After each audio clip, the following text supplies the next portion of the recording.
कृष्णस्य द्रविणं राधा राधाया द्रविणं हरि जीवनेन धने नित्यं राधा कृष्ण गतिर्मम वृंदावनेश्वरी राधा कृष्णो वृंदावनेश्वर जीवनेन धने नित्यं राधा कृष्ण गतिर्मम सनकादिक समारंभां श्रीनिम्बार्काचार्य मध्यमाम् अस्मदाचार्य पर्यन्तां वंदे गुरु परंपरां। परात्पर अखिलेश्वर अकारण करण करुणा वरुणालय भक्तवांछा कल्पतरु भगवान श्री राधा गोलोक बिहारी के पाद पद्मों में साष्टांग दंडवत प्रणाम करते हुए परम पूज्य प्रातः स्मरणीय धर्मरत्न सद्गुरुदेव भगवान के चरणों में प्रणाम करते हुए पधारे हुए आप सभी विद्युत जनों, भक्तजनों, श्रद्धामयी माताएं, श्री ठाकुर राधा गोलोक बिहारी की बड़ी असीम कृपा है, अहेतु की कृपा है कि हम सभी लोग इस श्री धाम वृंदावन में विराजमान हैं और ऐसे दिव्य पाठोत्सव का आनंद ले रहे हैं, इस उत्सव में सम्मिलित हुए हैं। यह केवल प्रभु कृपा से, गुरु कृपा से ही संभव है। हम सभी वृंदावन में विराजमान हैं। वृंदावन के अधिष्ठात्री देव श्री राधा गोलोक बिहारी हैं, राधा कृष्ण हैं। और श्री राधा कृष्ण के युगल स्वरूप की उपासना भगवान श्री निम्बार्काचार्य जी महाराज ने करी है। द्वैताद्वैत मत के प्रवर्तक भगवान श्री निम्बार्काचार्य जी हैं। तो द्वैताद्वैत दर्शन के अंतर्गत जो राधा कृष्ण तत्व है, जरा पहले उसे ही समझने का प्रयास करें। देखिए, शांत, दास्य, साख्य, वात्सल्य और माधुर्य आदि जितने भी प्रेमों से विशुद्ध सत्व आनंद स्वरूप भगवान श्री कृष्ण की आराधना होती है, उन सब के स्वरूप और साधन पृथक पृथक गिनाए गए हैं। प्रेम और आनंद का यह समग्र रूप एक साथ ही जहां प्रत्यक्षीभूत हो, ऐसा कोई जीवंत उदाहरण प्रस्तुत करने के लिए ही पूर्ण परात्पर परब्रह्म श्री कृष्ण ही नित्य राधा बन के विराजमान है। साम रहस्योपनिषद में कहा गया है कि स्वरमण के लिए ही उस परम पुरुष ने यह रूप प्रकट किया है। वह स्वयं आराधना में तत्पर हुए, उसे ही राधा नाम से जाना जाता है। सा वा अयं पुरुषः स्वस्मरणार्थं सस्वरूपं प्रकटितवान् तद्रूपं रस सम्मिलितमानन्द रसः यं पुरा विदो वदन्ति सर्वे आनन्दः रसः यस्मात् प्रकटिता भवन्ति स या अयं पुरुषः स्वयमेव समाराधनं तत्परोभूत् तस्मात् स्वयमेव समाराधनं करोत् अतो लोके वेदे च राधा गीयते। देखिए, वेदों में उस आत्म तत्व के दर्शन पुरुष रूप में होते हैं। सहस्रसी रेखा पुरुषः।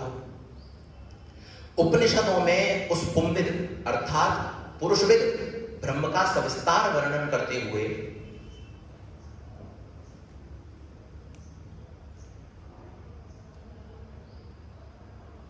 उपनिषदों में उसका सविस्तार वर्णन किया गया और ब्रह्म को, आनंद को ही ब्रह्म का स्वरूप कहा गया। आनंदो ब्रह्मेति विजनाति। यही पुंविद ब्रह्म श्री नारायण, विष्णु आदि रूपों में प्रतिष्ठित है, परंतु पुरुषोत्तम श्री कृष्ण स्वरूप में वह परम देव है। कृष्ण एव परमो देवः। यजुर्वेद के पुरुष सूक्त में ब्रह्म के मिथुन रूप की भी चर्चा मिलती है, श्री चते लक्ष्मी चपत्न्या। परंतु यही आगे चल करके वैष्णव उपनिषदों और पुराणों में प्रकटित हुआ, जहां इस मिथुन रूप को, मिथुन तत्व को राधा माधव के तत्व के रूप में स्वीकार कर लिया गया।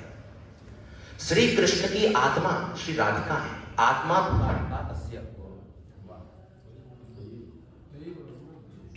और राधा के साथ नित्य रमण करने के कारण ही भगवान श्री कृष्ण आत्माराम कहलाते हैं। श्री राधा कृष्ण तत्व की यही मार्मिकता है जिसे रसमर्मक स्वीकार करते हैं। आत्मा तु राधिका तस्य तयैव रमणादसौ आत्मा राम तया विद्र प्रोच्यते गुण वेदवी। एक स्वरूप में जहां श्री राधा श्री कृष्ण की आराधिका है, तो दूसरे स्वरूप में वह श्री कृष्ण की आराधना भी है। श्री राधा श्री कृष्ण की आराधनी शक्ति है। वस्तुतः शक्ति और शक्तिमान में कोई भेद नहीं है। अपने आप को अपना आस्वादन कराने के लिए ही रस स्वरूप रसो वै सह रसम ये वाला विद्वानंदी भवती, श्री कृष्ण ही राधा बन जाते हैं। ब्रह्मांड पुराण में कहा गया है कि जो श्री कृष्ण है वही श्री राधा है और जो श्री राधा है वही श्री कृष्ण है।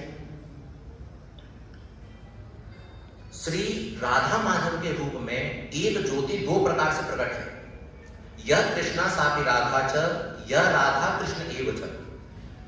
एक ज्योतिर्विधा भिन्नम राधा माधव रूपकम, अर्थात दोनों एक ही तत्व एवं अभिन्न है। स्वयं भगवान श्री कृष्ण राधिका के प्रति कहते हैं कि जो तुम हो वही मैं हूं और जो मैं हूं वही तुम हो। हम दोनों में कदापि किंचित भी कोई भेद नहीं है। जैसे दुग्ध में शुक्लता, अग्नि में दाहिका शक्ति और पृथ्वी में कंद है, उसी प्रकार मैं निरंतर तुम में हूं। यथा तुम च तथा हम च भेदो हिना वयो ध्रुवम, यथा क्षीरे च दावल्यम यथा वनो दाहिका सती, यथा पृथिव्याम दंदश्च तथा हम वै संतमम। और इसी प्रसंग में आगे भगवान श्री कृष्ण कहते हैं कि जो नराधम हम दोनों में, श्री राधा और कृष्ण में भेद बुद्धि रखता है, वो तो चंद्र सूर्य की स्थिति काल तक कालसूत्र नामक नरक में वास करने का भागी बनता है। आवयोर बुद्धि भेदश्च यः करोति नराधम तस्य वासः कालसूत्रे यावत् चंद्र दिवाकरौ। अब देखिए कि सामवेद रहस्य में भी ऐसा है, आया है कि उस स्वरूप, उस परम पुरुष ने अपने स्वरूप, अपने रमण के लिए अपने स्वरूप को प्रकट किया। इसीलिए वह अनादि एवं अभिन्न होकर के, एक होकर के भी उभय रूप धारण कर सभी रसों को ग्रहण करता है। इसीलिए श्रुति उसे द्वैताद्वैत स्वरूप और द्वैताद्वैत विवर्जित कहती है। श्री राधा और श्री कृष्ण एक है। जैसे देह छाया से शोभित होता है, उसी प्रकार श्री राधा के द्वारा श्री कृष्ण शोभायमान है। येयम राधा यस्य कृष्ण रसाब्दिर देहश्च कैहि क्रीडनार्थ द्विधा भूत, देहो यथा छाया शोभमाना शृण्वन् पठन्याति तद्धाम शुद्धम। श्री राधा और कृष्ण एक हैं, अद्वितीय हैं। महाकाश का घटाकाश के साथ जो संबंध है, वही संबंध श्री राधा और श्री कृष्ण का है। अब इस उपासना पद्धति पर खूब विस्तार से वर्णन किया जा सकता है, इसका खूब चिंतन किया जा सकता है, परंतु सारांश इसका यही निकलता है, जो द्वैताद्वैत मत के आचार्य हैं, प्रवर्तक हैं, उन्होंने अपने भाष्यों में, कविताओं में श्री राधा कृष्ण के श्रुति स्मृति प्रमाणित स्वरूप का ही वर्णन किया है, उसका ही सांगोपान चित्रण किया है। और भगवान से निम्बार्क आचार्य जी के द्वैताद्वैत मत के अनुसार जो वेदांत कामधेनु है, उसमें उन्होंने श्री राधा को श्री कृष्ण के वामांग प्रफुल्ल मुद्रा में विराजमान अनुरूप सौभगाम अर्थात श्री कृष्ण के समान ही सौंदर्य, माधुर्य, ऐश्वर्य, लावण्य आदि गुणों से युक्त एवं भक्तों की सभी अभीष्टों को पूर्ण करने वाली कहा है। अंगे तुमा में वृषभानुजाम मुदा विराजमानाम अनुरूप सौभगाम सखी सहस्रै परिसेविताम सदा स्मरे मदेवीं सकलेष्ट कामनाम। यहाँ पर श्री राधा का यही स्वरूप सदा सर्वदा स्मरणीय और उपासनीय है। यहाँ पर संक्षिप्त में अब इसका सारांश यही निकलता है कि इस द्वैताद्वैत दर्शन में श्री राधा कृष्ण को अद्वितीय, अभिन्न और परम तत्व के रूप में स्वीकार किया गया है। एक ब्रह्म तत्व ही युगल स्वरूप में व्याप्त होकर के क्रीड़ा विलास करता है और यह युगल स्वरूप आपस में इस प्रकार ओतप्रोत है कि कथमपि पृथक नहीं किया जा सकता। जैसे जल और उसकी तरंग को कोई भिन्न नहीं कर सकता, उसी प्रकार श्री श्यामा श्याम का वियोग एवं विभाग संभव नहीं है। वस्तुतः श्री एक परम तत्व का युगल रूप में लीलांत दर्शन करना ही श्री निम्बार्क का मुख्य प्रतिपाद्य है। और इसी के साथ मैं अपनी वाणी को, आप सभी को प्रणाम करते हुए अपनी वाणी को विराम देता हूँ। बोलो वृंदावन बिहारी लाल की जय, सद्गुरुदेव भगवान की जय।